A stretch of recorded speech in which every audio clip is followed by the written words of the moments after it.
Hi friends, எல்லாத்துக்கும் வணக்கம். எல்லோரும் நல்லா இருக்கீங்களா? நம்ம வீட்டில் சித்திரைக்கனி எப்படி இருந்துச்சுன்னு பார்ப்போமா? ஃபஸ்ட்டு அடுப்பெல்லாம் க்ளீன் பண்ணிவிட்டு அடுப்புக்கு மேலே மஞ்சள் பூசிட்டு அடுப்பில் தாமரை ஸ்வஸ்திக்கெல்லாம் வரைஞ்சிட்டு அதுக்கும் மஞ்சள் குங்குமம் வச்சுட்டு நம்ம பால் காய்ச்சிடலாம். அடுப்பில் இதெல்லாம் பண்ணதுக்கப்புறம் பார்க்க ரொம்ப மங்களகரமாக இருந்துச்சு. அடுத்து அப்புறம் ஒரு ஆரத்தி பிளேட்டில் விநாயகர் மஞ்சள் குங்குமமெல்லாம் வச்சு மல்லிகைப்பூ வச்சாச்சு. விளக்கு சாமிக்கு ஏற்றியாச்சு. இப்போ நம்ம பால் பானைக்கு விபூதி பூசி குங்குமம் வச்சுக்கலாம்.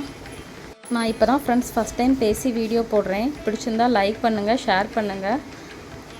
நம்ம பால் பானையில் பூ கட்டிக்கலாம். கதம்பம் பூ கட்டியிருக்கேன். தமிழ் வருடத்தின் முதல் மாதம் சித்திரை. சித்திரை முதல் நாள் நாம் இரவு தூங்கும் முன் பெரிய தட்டில் மா, பலா, வாழை என்னும் முக்கனியையும் வீட்டில் உள்ள மங்கள பொருட்களான சங்கு, தங்கம், வெள்ளி போன்ற பொருட்களையும் வீட்டில் அன்னபூர்ணி சிலை இருந்தால் அவர்களை பச்சரிசி கொட்டி அதன் மீது அமர்த்தி அன்னபூர்ணி தாயாரின் முன் பருப்பு, உப்பு, மஞ்சள், குங்குமம், பூஜைக்கு முக்கிய பொருளான வெற்றிலைப்பாக்கு, எலுமிச்சம்பழம், வெல்லம் போன்ற பொருட்களை வைக்க வேண்டும். நாம் வைக்கும் அனைத்து பொருட்களின் பிம்பம் ஒரு கண்ணாடியில் படும்படி நாம் வைக்க வேண்டும். நாங்கள் எங்கள் வீட்டில் இருக்க மங்கள பொருட்களான சங்கு, கோமதி சக்கரம், சோவி போன்ற பொருட்களையும் ஒரு குட்டி செம்பு நிறையா தண்ணியும் அதில் கொஞ்சம் மல்லிகைப்பூவும் போட்டிருக்கோம். கன்னிகனான மா, பலா, வாழை, அப்புறம் நெல்லிக்காய் வச்சுருக்கோம். கிரேப்ஸ் கொஞ்சம் வச்சுருக்கோம். கொய்யாப்பழம், சாத்துக்குடி வச்சுருக்கோம். வெத்தலைப்பாக்கு, கொஞ்சம் மல்லிகைப்பூ வச்சுருக்கோம். அதில் மஞ்சள் குங்குமம் வச்சுருக்கோம்.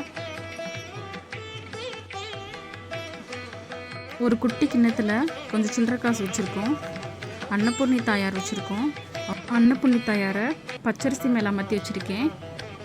அப்புறம் ஒரு கிண்ணத்தில் உப்பு, பருப்பெல்லாம் வச்சு அது மேலே மஞ்சள் கொம்பு வச்சுருக்கேன். 500 ரூபா காசு வச்சுருக்கேன். அன்னபூர்ணி தாயாருக்கு பின்னாடி மண்டபெல்லாம் வச்சுருக்கோம். நாங்கள் இப்படி தான் ஃப்ரெண்ட்ஸ் தமிழ் வருட பிறப்பை கொண்டாடணும். நீங்கள் எப்படி கொண்டாடினீங்கன்னு கமெண்ட் பண்ணுங்கள். நீங்கள் சேனல் பிடிச்சிருந்தா லைக் பண்ணுங்கள், ஷேர் பண்ணுங்கள், சப்ஸ்கிரைப் பண்ணுங்கள், ஷேர் பண்ணுங்கள், சப்போர்ட் பண்ணுங்கள் ஃப்ரெண்ட்ஸ். அனைவருக்கும் இனிய தமிழ் புத்தாண்டு நல்வாழ்த்துக்கள்.